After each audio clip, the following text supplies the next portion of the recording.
Nako po, ito maganda kong pag-usapan po, at reaksyonan po makabida, po. Ito hong buwelta po ni Senator Rodante Marcoleta laban ho dito kay Senator Ping Lacson, mga kabida. Inakusahan kasi mga kabida ni Senator Ping, ito hong si Senator Alan Peter Cayetano, na sa kanyang pamumuno bilang Senate President, gumastos daw ito, ng kabuang 700 million pesos sa loob lang daw ng 28 days, mga kabida. Ngayon, bumuelta itong si Senator Rodante Marcoleta po, ano pong kanyang buwelta po? Hindi man lang kinwenta daw ni Lacson yung gastos daw niya, makabida, lalong-lalo na po dito sa kanyang Senate Blue Ribbon Committee during that time, sa loob ng 10 buwan, makabida, okay, na hindi ni isa nagkaroon po ng pagdinig daw ito kong Senate Blue Ribbon Committee sa ilalim po ng pamumuno po ni Lacson, makabida. Gumastos daw ito ng 7.5 billion pesos. Hindi po milyon, 7.5 billion pesos daw, makabida, sa loob po ng 10 buwan. Na ni isa, walang ginawang pagdinig daw ito kong Senate Blue Ribbon Committee, mga kabidan po. Ito po ang buwelta po ni Senator Rodante Marcoleta po, mga kabida. Ito, pakinggan muna natin.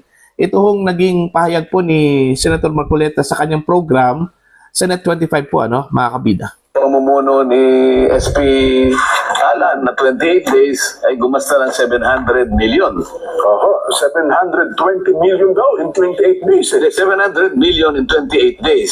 Opo. Parang panahon pa ng parang anarchy.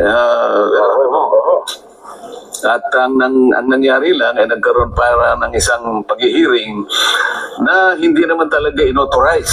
Oho. Yung ganun pa yung kanyang ganun yung kanyang pagsada. Nakalimutan niya, Jen. Sa panahon niya, 10 buwang singkad ang nakalipas. Hindi siya tumawag kahit isa man lang na pagdinig sa flood control. Ngayon, sumahin mo yun, Jen. Kasi ang pinanggalingan niya is 25 million expense per day ng Senado. Yan ang kwenta niya yung 700 million. So 28 days times 25 million, 700 million. Ngayon, kwentahin mo yung 300, yung 10 months times 30 days. Ilan yun, Jen? And di 300, 300 days times 25 million. Opo. 7.5 billion pesos ang ginastos namin. Pero ni isang hearing ng flood control, hindi siya nagtawag. Alin ang mas magastos, Jen? Ay, siyempre, mas malaki yung billion ang pinag-uusapan. 10 buwang singkad, Jen. Okay? 7.5 billion pesos, ni isang pagdinig, wala siyang ginawa. Baka maging punto nila, teka lang, ano lang naman ako sa Blue Ribbon Committee, hindi naman ito ang kabuuan ng Senado. Hindi, sinasabi ko yung hindi mo pagtawag na di ba? Nung pagdinig. Kasi hindi lang naman yung Blue Ribbon ng buong Senado. Yung kabuuan ng Senado, na ikaw ang Blue Ribbon, wala ka man lang naipasya sa sarili mo na magtawag ka kahit isa lang. Bakit naman? 10 months. Pamumuno ni... Ayun.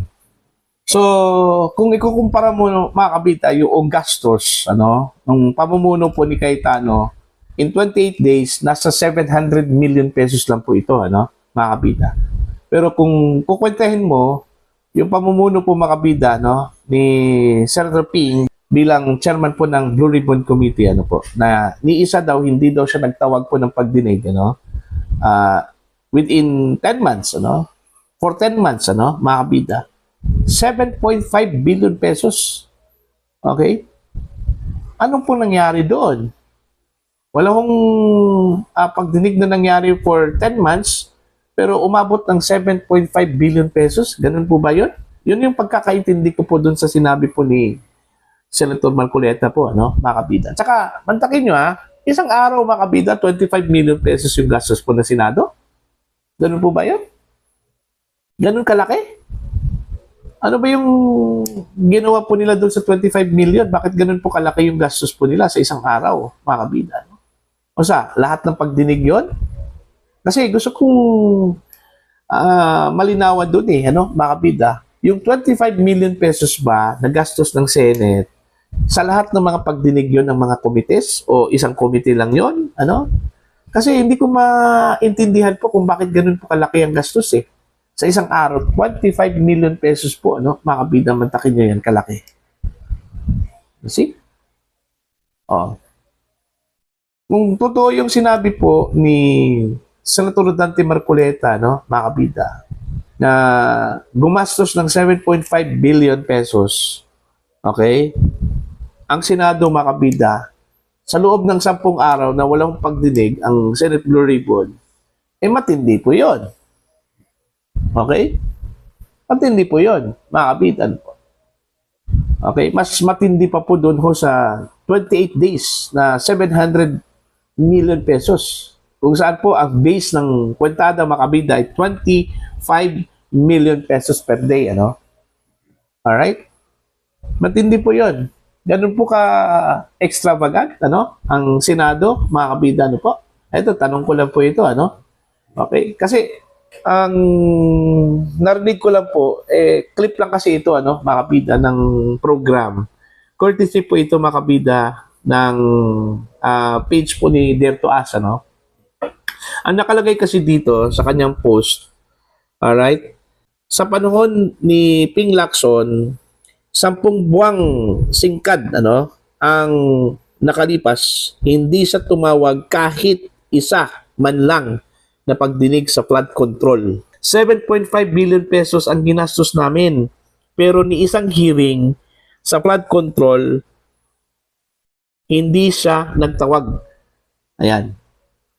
So yun yung sinabi po ni Senator Marcoleta po, ano, sa kanyang program, mga kabida. Ngayon, tanong ko dito sa inyo, ano? Sino po yung mas matindi hong gumastos? Yung 700 million pesos sa loob ng 28 days na meron naman pong ginawang pagdinig po, mga kabida, ano po, no? Blue Ribbon, 2 beses po 'yon. Okay? At saka itong sinabi po ni Marcoleta na 7.5 billion pesos ni isa po na pagdinig sa Senate Blue Ribbon, wala hong ginawa, no, mga kabida. Pero ako, duda po ako dito, ha. Hindi lang talaga ito na-explain siguro ng maayos po ni Senator Marcoleta.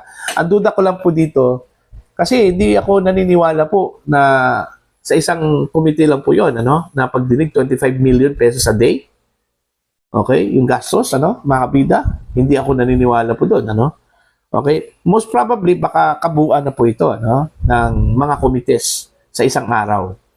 Mga pagdinig po ng committees, meaning lahat-lahat na po ng committees kung anong committees, mga kabida, na nakaschedule for the day, ano, para sa pagdinig, ano po. So, yung kabuuan is 25 million pesos po yung gastos. Hindi lang po isa lang sigurong committee po, ano, mga kabida, ano po. Pero matindi pa rin yun, ano. Kung walang ginawang pagdinig sa loob ng 10 buwan, okay, ang isang komite, tapos gumastos po ng napakalaki-laki po, ano, mga kabida, mapatanong ka talaga, no? Saan po napunta yung ganun kalaking halaga, ano po? Kung wala hong ginawang pagdinig, mga kabida, ano po? Please pardon me, kung mali yung pagkakaintindi ko dito sa sinabi po ni Marcoleta po, ano, mga kabida, pero malinaw naman po yung kanyang sinabi, okay? Na sa loob po ng 10 buwan, ni isa walang pagdinig, umabot po ng 7.5 billion pesos yung gastos, ano, mga kabida, ano po? Alright? So, ito, parte pa rin ito sa hanggang ngayon, walang katapusang girian po, ano, sa pagitan po ng dalawang faction. Faction po ni Cayetano at saka faction po, mga kabida, no, ni Senator Win Gatchalian, ano po, mga kabida. Kanya-kanyang patutsadahan ito, Okay? Ito hong dalawang grupo po, ano, mga kabida. Dahil, yun nga, hindi nagkakaintindihan po, ano. Puro mayroon pong kanya-kanyang mga agenda, no, mga kabida. Kaya nga siguro mas mainam kung magkaisa na lang itong dalawang faction, ano, mga kabida, para po sa kapakanan po ng mga kababayan po natin. Kaysa magkawatak-watak po, mga kabida, no? Kanya-kanyang agenda. Alright? Marami na pong mga pending na panukalang batas po. Mga gawain sa Senado na hindi ho nagawa dahil ho sa girian po ng dalawang grupo po, ano, mga kabida, ano po. Okay? Pero hindi naman po natin sila pwedeng sisihin po, ano, kasi may kanya-kanya ding silang mga rason, Lalong-lalo na po, itong grupo po ni Cayetano. May kanya-kanyang rason ito eh. Okay? Sa panig po ni Cayetano, ayaw po nila ng Senado na kontrolado po ng executive branch ng Malacanang. Gusto po nila independent.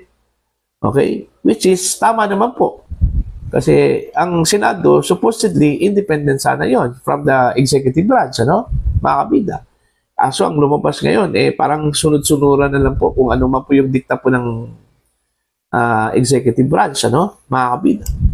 Diba? Wala ho tayong duda at wala ho tayong tutol doon ho sa partnership. Kasi dapat mag-partner yung dalawa eh. Kaso lang po, sa mga nangyayari po ngayon, ano? Tila parang dinidiktahan na po ng executive branch itong Senate. Kung ano po yung gusto ng executive branch, yun din yung susundin ng Senado po, ano? Mga kabida, ano po. Diba? So, yun po, no? Mga kabida, kayo na po bahalang humusga dito, ano? Sino po yung mas extravagant po sa dalawa? Okay? Si Lacson o si Cayetano po, mga kabida, na pareho pong nagpatutsadahan po, ano? Mga kabida, ano po. Okay? Dito ka ba sa 700 million pesos na ginastos sa loob ng 28 days? O dito sa 10 buwan po, mga kabida, ano? Na ni isang walang ginawang pagdinig daw, ang Senate Blue Ribbon Committee sa ilalim po ni Lacson, umabot na daw ng 7.5 billion pesos yung gastos, ano? Sabi po ni Senador Marcoleta. Please comment down. Sa mga hindi pa po subscriber po sa akin channel, please subscribe. Just click the subscribe button, click the notification bell, click all para updated po kayo makabida sa aking mga uploads. Maraming salamat po sa inyong lahat.